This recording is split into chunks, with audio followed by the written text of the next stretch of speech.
Hello. So let's discuss what is non-static block. What is non-static block? Suppose we have written a code for object counter. I mean, uh, we have a class and no matter how many objects we create, but at the end, we would like to know how many objects we have created, or at the end, we would like to display how many objects we have created for a class. So how can we write that code? Public class my class int num, which is the instance member, and then the key factor of this code is this static int count. This count means counter is going to keep a track of how many objects we create. So first of all, it should be static. Why? Because as you know, static members are not associated with the object. They should have only one copy in the memory. Okay, so counter has to have only one copy in the memory, which will keep a track of how many objects we create of a particular class. So for that purpose, we have static counter. Okay, and then look at each and every class. This class has got two constructors, default constructor and one param constructor. That is called as constructor overloading. Okay, so in both the constructors, we have incremented counter. That means when you create the object from main, as per this constructor, counter will be incremented. And if you create the object as per this constructor, then also counter will be incremented. So this counter CNT will keep a track of how many objects you have created. Let's see the other code. We have my class, as I said, int num instance member, static int counter, the main factor of this code. Then in both the constructors, we have incremented counter. The idea is as soon as control comes here, counter should be incremented. And then we have setter and getter methods for num as usual.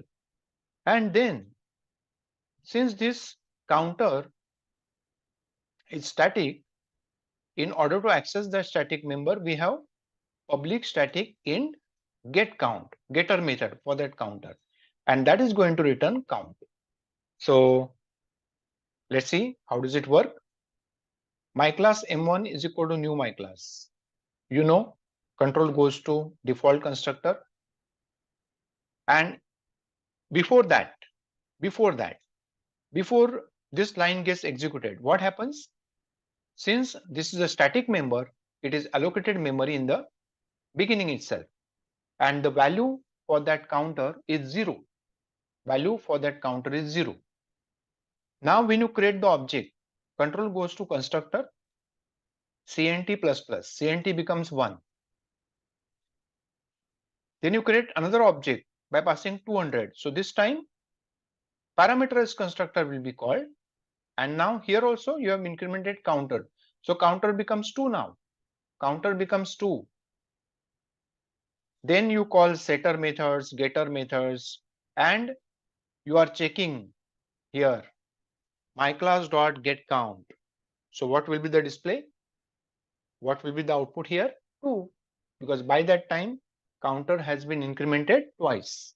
So counter will be 2. Answer will be 2 here. Okay. Answer will be 2.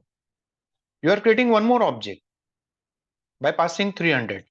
So where will control go? Control will go to parameterized constructor. There CNT++. 2 becomes 3. 2 becomes 3. You call get num, and again at the end you would like to check how many objects we have created by calling get counter. This time output will be 3. So this is basically the object counter program which keeps a track of how many objects we are creating in a code with the help of static member count, and which has been incremented in each and every constructor. Now, even though this program works and as such there is no problem here, one small drawback is there about this code. And what is the drawback? Suppose tomorrow I add one more constructor. as per constructor overloading, we can add as many as constructors in the class. There's no restriction. So suppose if I add uh, int num and char a, oh, okay, for some other reason. hmm, Suppose I add one more constructor, and if I forget to increment the counter here, and suppose after this, let's say, if I say, if I create my class M4 is equal to new my class 500, and since character A, so something character N. hmm, Okay. Do we have constructor for this? Yes, we have constructor.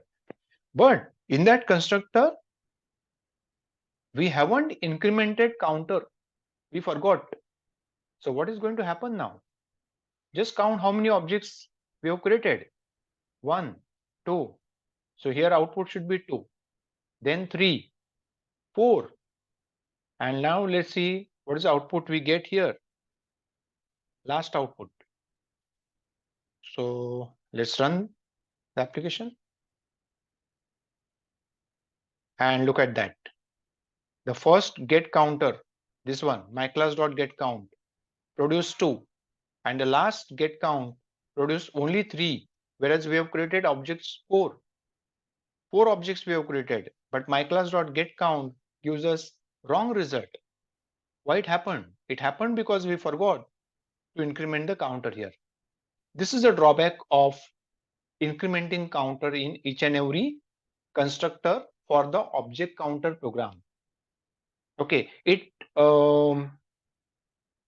gives us redundancy also, a kind of repetition you have to do. So in order to avoid this problem, what can be done is we shouldn't increment the counter in constructors. We shouldn't increment the counter in constructors. Rather, we should write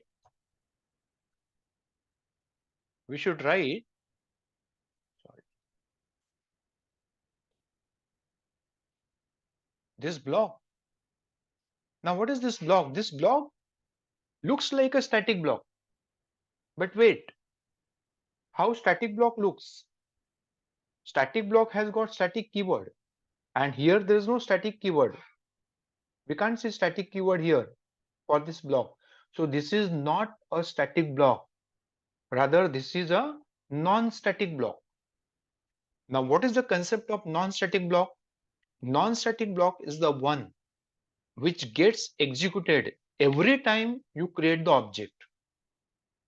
Non-static block is the one which gets executed every time when you create the object. So what will happen now is, as per this code, when you create the object, definitely control will go to this constructor. But before that, this non-static block will be called. CNT will become 1. When you create second object, control will go to parameterized constructor. But before that, control will go to non-static block CNT++. It becomes 2. So output 2, get count. Then my class 300, new my class 300. So before control goes to the parameterized constructor, non-static block will be called. I told you that non-static block gets called every time you create the object. So CNT++, it becomes 3 now. And one more time, new my class 500N. Now control is going to go to this constructor. But before that, what will happen? Non-static block. So CNT++, that is 4. Okay. And this time, if you execute the code, you get the correct result. You get the correct result, C4. Okay. So that problem is solved. Moreover, there's no redundancy, no repetition. that we have to increment in each and every constructor. Okay. Now, having said that, what exactly happens behind the scene? What compiler does that you should know. What compiler does? When you write non-static block, when code gets compiled, that means when .class file gets generated, there is nothing called as non-static block. What compiler does? Compiler simply places this CNT++ in the first line of every constructor. That means what you used to do before non-static block concept, compiler does that, and compiler removes this non-static block. Okay, so that is what compiler does. So one might ask the question, so ultimately compiler does the same thing which we used to do. So what's the advantage of non-static block? Think about this answer. Think about this. One might argue that what compiler does is what we used to do before learning non-static block. So what's the difference? The difference is programmer can write non-static block. Programmer doesn't need to repeat CNT++ in each and every constructor. Okay. So tomorrow, if that CNT++ is not required in the code at all, we can just remove that non-static block, just one change. We need not go inside each and every constructor and change. So those all advantages are there. Suppose one more constructor is introduced, maybe with the 3 parameters. So in that case, we need not repeat CNT++. Okay. So all these advantages are there for non-static block. And that is what all about non-static block. Thank you.